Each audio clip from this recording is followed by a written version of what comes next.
Hello, lovely people. Mommy here. I hope everyone is okay. And today I want to share episode 13 of the Taco Family series. In the last video, it was about the gender reveal of twins. And I honestly had no idea that it was possible to have twins in The Sims 4. Sorry. Yeah, I know mommy is a late bloomer. I've also been really busy with work, so I haven't had much time to play and search for The Sims 4 updates.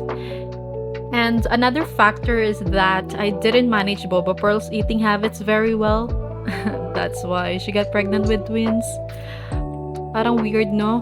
Dahil lang sa pagkain naging kambal na yung anak niya. Naunsa man. So, to all of my Meishas out there, I really think you should watch this episode. It has some valuable lessons and relatable challenges. And I can't wait to hear what you think about it. Enjoy!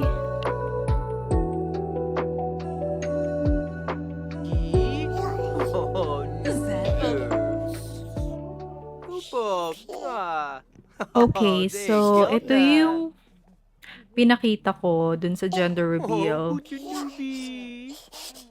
And as you guys can see, si Strawberry Milk, unwanted siblings.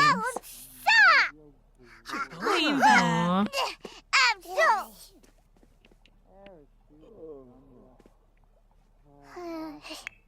So, ayan nga. Unwanted siblings. I need an attention, guys. Sino yung mga yan? Sino yung mga yan? Yung mga babies na yan. Parang ganun yung nasa isip ng Strawberry Milk.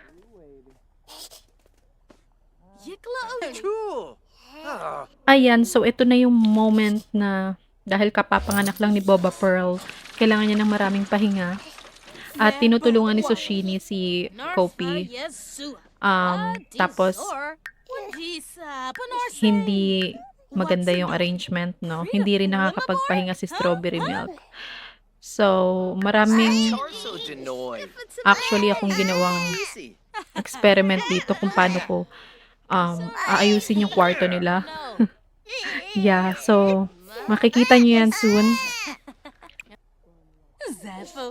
At salamat talaga kay Soshini kasi tinutulungan niya ng mag-alaga, maglinis ng mga diapers, basta lahat ng mga kalat dyan sa kwarto nila, Kopi at saka ni Boba Pearl. At yun na nga. I appreciate Soshini. As well, Lowly. Si Lowly napaka sobrang masipag. And ayan.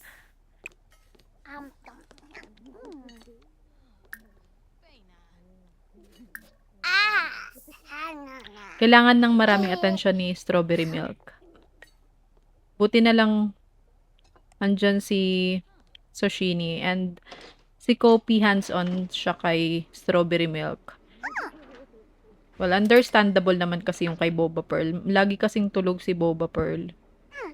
I mean, laging pagod si Boba Pearl.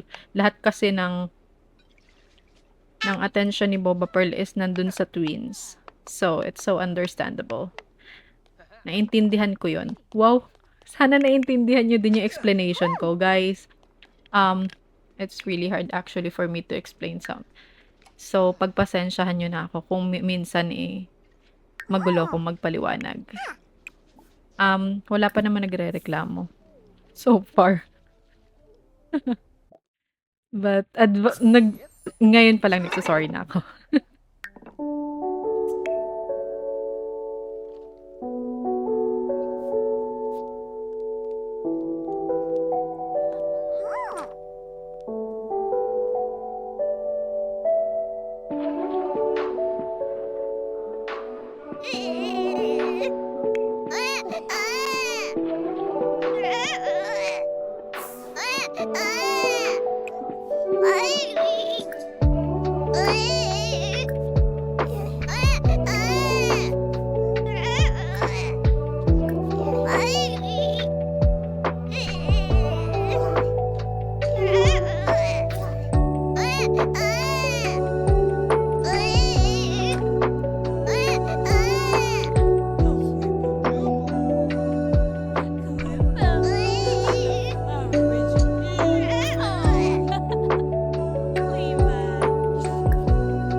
So, si Boba Pearl nag-quit na sa job niya, tapos si Kopi nagkakaroon ng problema sa work niya kasi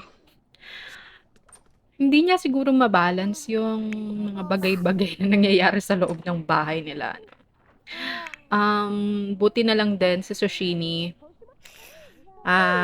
she helped Boba Pearl and Kopi kay Strawberry Milk.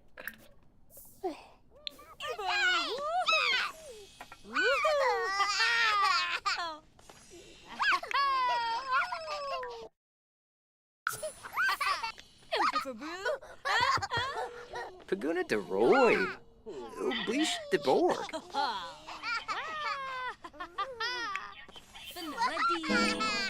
Descos? So, tumawag yung boss ni Kopi, no?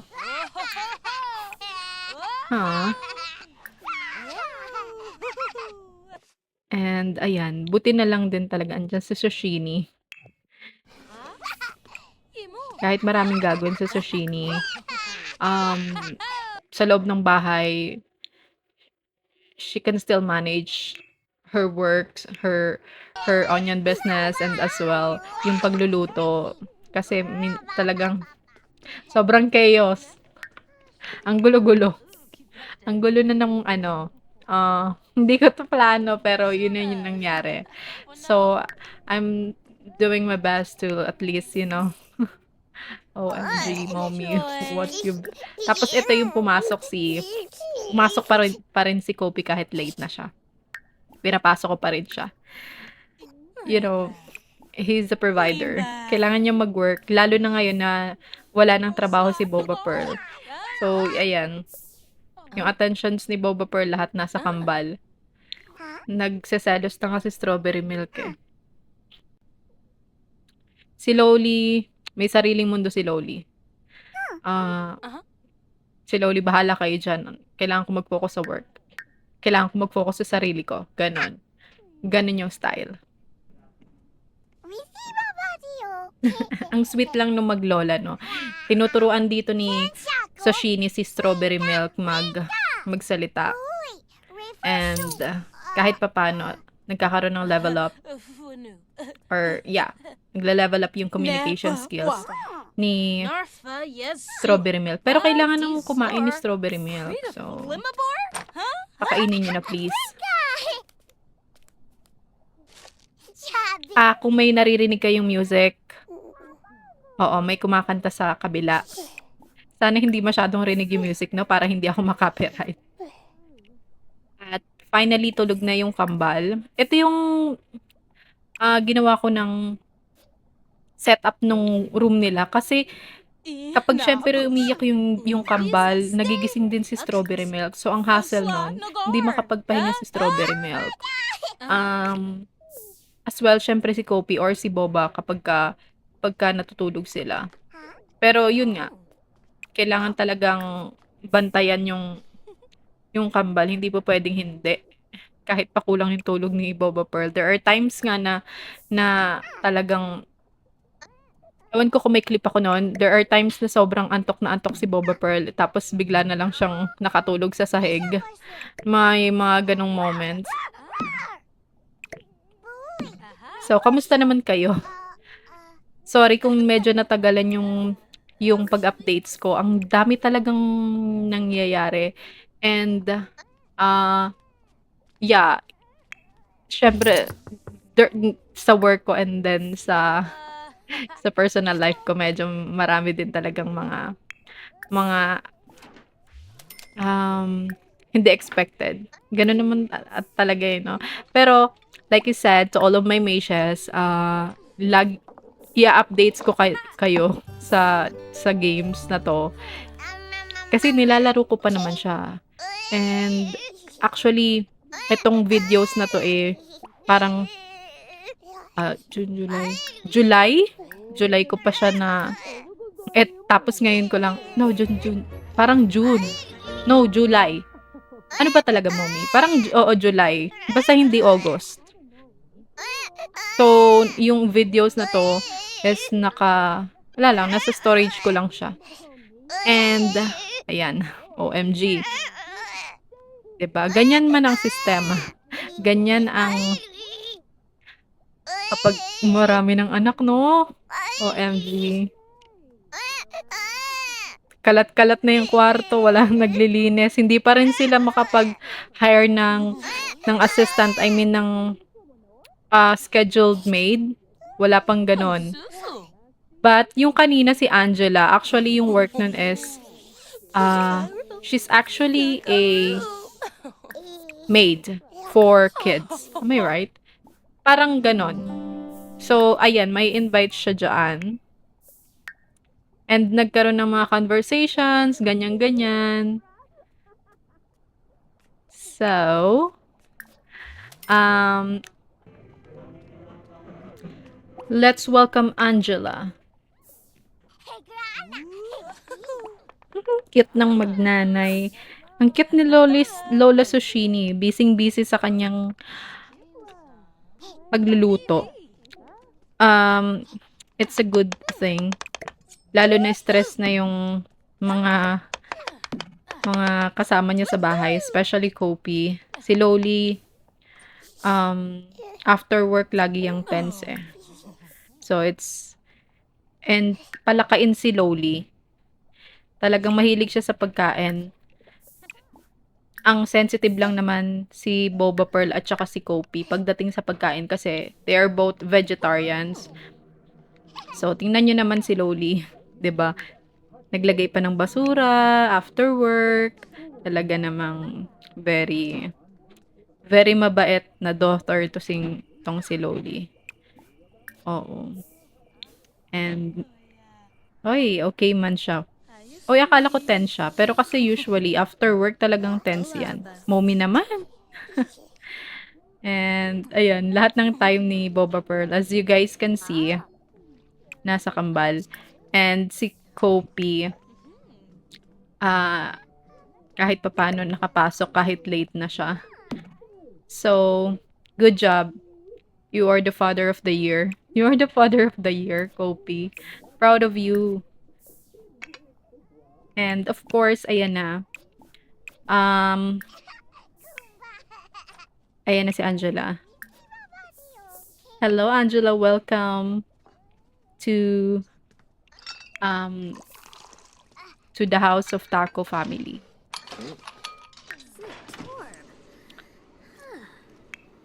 Hehe. So, okay.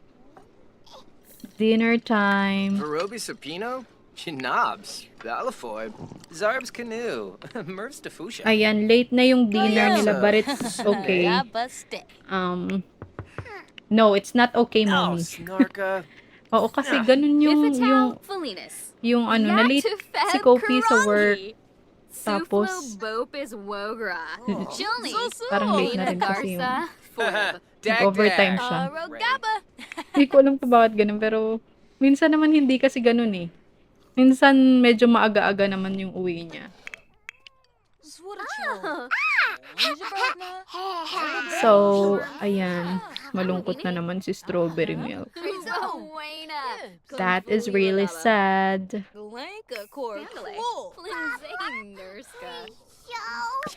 Maulan na naman. Sa inyo ba? Not sure. Hindi ako nakapag-check ng weather.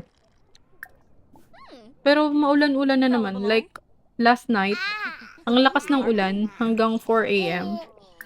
Sa inyo ba? I can see na may mga viewers ako from Quezon City, yan. From Mindanao, Luzon. Hello everyone. I hope you guys like my videos. And if you like it, please feel free to subscribe. I really appreciate it. Sa mga hindi pa po nakakakilala dito sa mga simmers ko, siya si Kopi, siya yung tatay. Ang kapatid niya si Loli. Yung kanina, yung nag-work sa fast food. And yung nanay nila is si Sashini, yung short hair. Ang napangasawa ni Kopi is si Boba Pearl, yung ocean hair. I call ocean hair kasi blue yung hair, blue or light blue yung hair niya. And yung panganay na anak nila is yan si Strawberry Milk. And yan, meron silang guest. That's her Melina. No, not Melina. Oh my God. Bakit naalala ko si Melina? Siya si Angela. Ayan. So, siya si Lola Sushini. Yung tumayo. Next time siguro medyo may gagawa ko ng medyo clear na introductions. Yeah, para sa pamilyang ito. Pero if you guys have free time, you can watch from the very beginning para mas maintindihan niyo yung Taco Family series ko.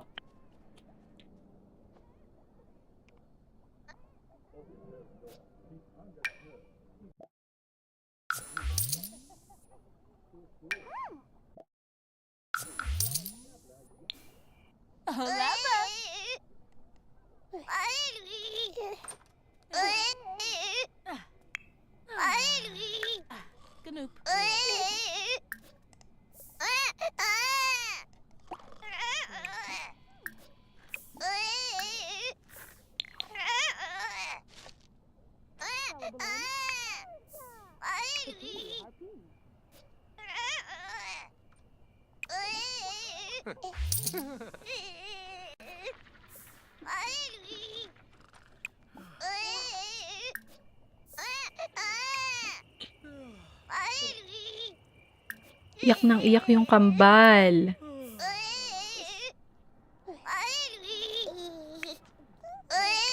Ayan yung wala pa rin silang pangbayad sa professional gardener. So talagang manual ginagawa ni Sushini ang lahat sa pag-aalaga ng onion business niya. She do the research, she water all the onions, tapos nag-ano siya yung parang tinatanggal niya yung mga extra weeds. So yon, nililinis niya yon. Tapos may work pa siya.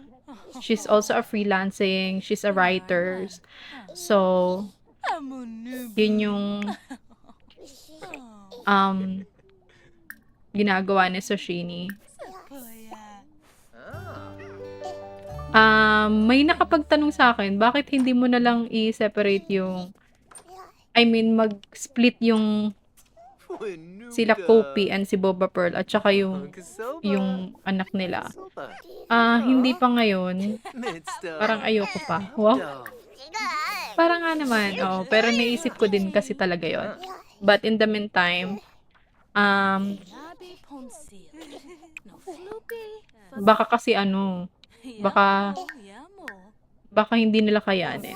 Oh, oo, kasi nga 3 na yung anak nila eh. So, medyo mahirap ng baka hindi ko masabi, pero baka may mangyaring hindi maganda sa kanila, sa pamilya nila. So, it's better na siguro ganyan. It's very unexpected kasi talaga na twins yung magiging anak nila. I thought it's going to be boy or another girl. Hindi ko talaga lubos maisip na magiging twin yung anak nila. And nag-check ako, it's because kapag ka talaga hindi mo ma-manage yung kinakain, like yung kain lang siya ng kain kasi good for you have to di ba yung nakalagay kapag ka naging pregnant na dito is you have to eat for 2.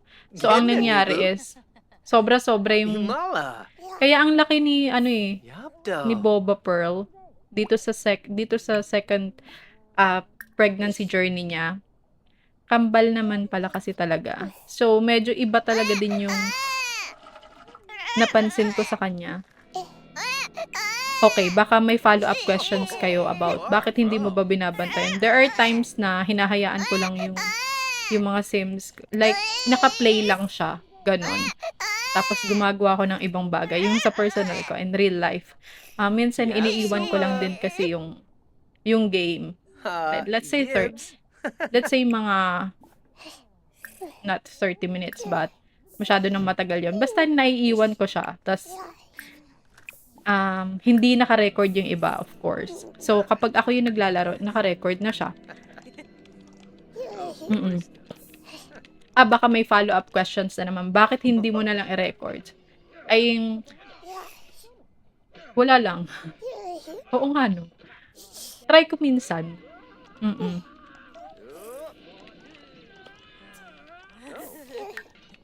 So, yun. Malungkot si Sushini. Why? Well, she has a gloomy personality. So, it's normal for Sushini.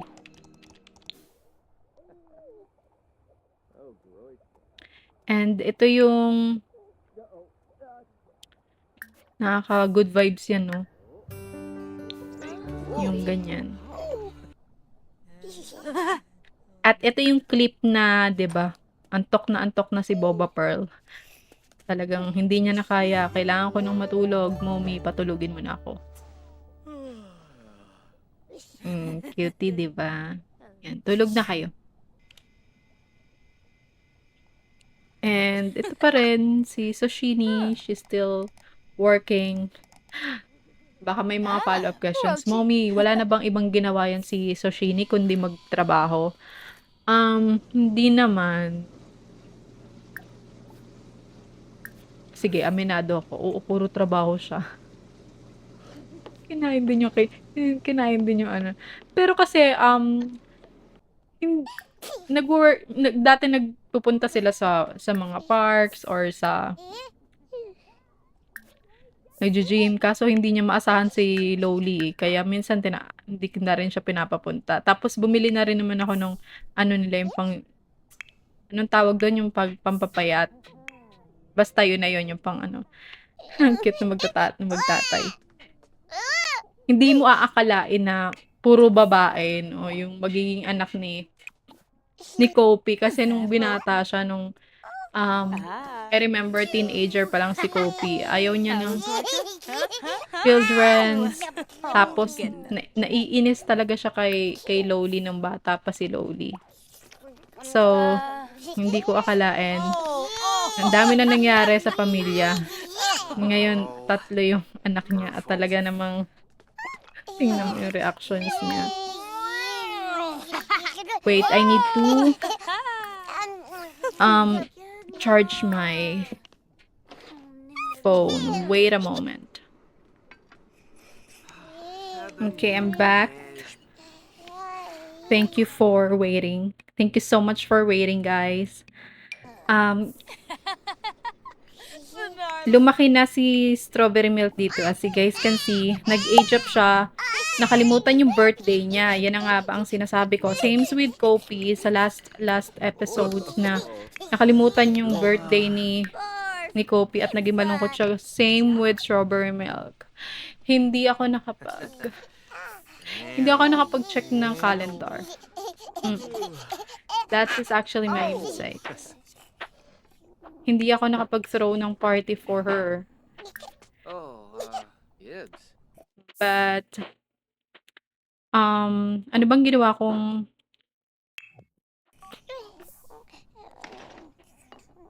hindi ko maalala. Pero, she was really sad. Bawi na lang tayo kay Strawberry Milk. Bernoy! Quambasuba! OMG. Sobrang OMG tong moment na to. Pero it's actually normal kapag di ba, pagka maraming anak. Ganyan yung nangyayari.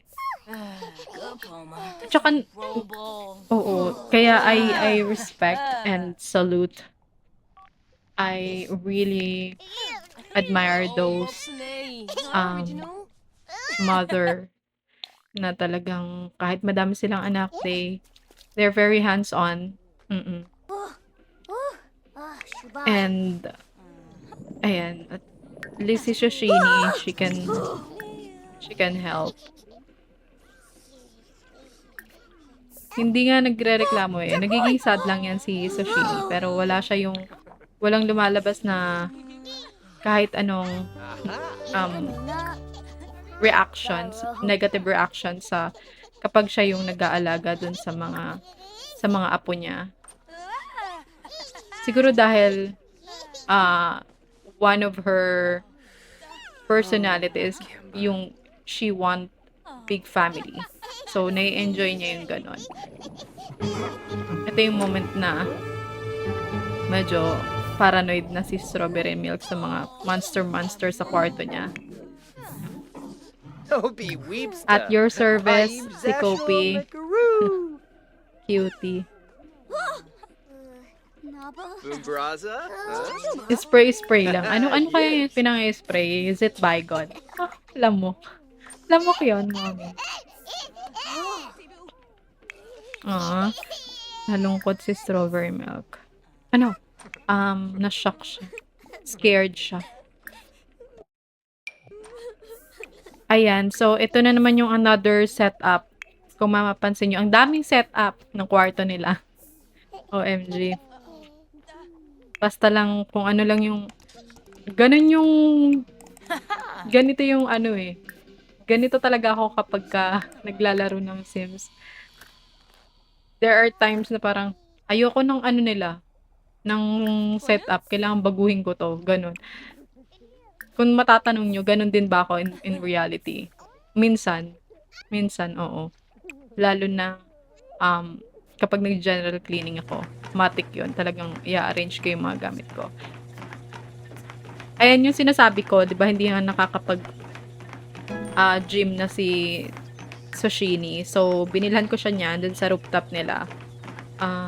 And, hindi naman po pwedeng si Lowly lang.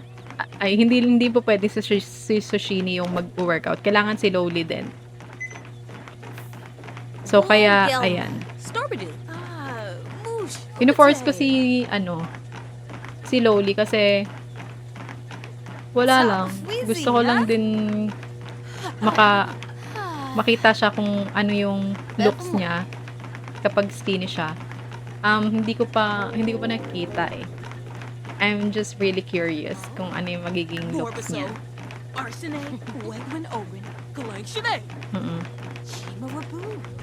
Ayan, natatense na naman siya.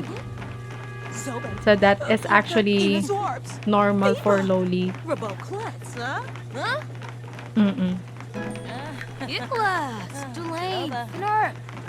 Parang yung dating sa akin eh. Ini-encourage siya ni Shoshini. Kaya mo yan, anak. Go. Ma, ayoko ng ganito. Kaya mo yan, anak. Madali lang naman eh. Tatakbo-takbo ka lang. Diba? Ang init. Kasi Oasis Spring is if you guys sa mga viewers ko na naglalaro din ng Sims, di ba? Ang Oasis Spring is a desert place. Am I right? Basta ganon. Kasi mabubuhangin dyan. Tapos, hindi siya katulad ng Willow Creek na malamig-lamig doon. So, tapos ganyan pa yung pang-workout ni Lowly, no?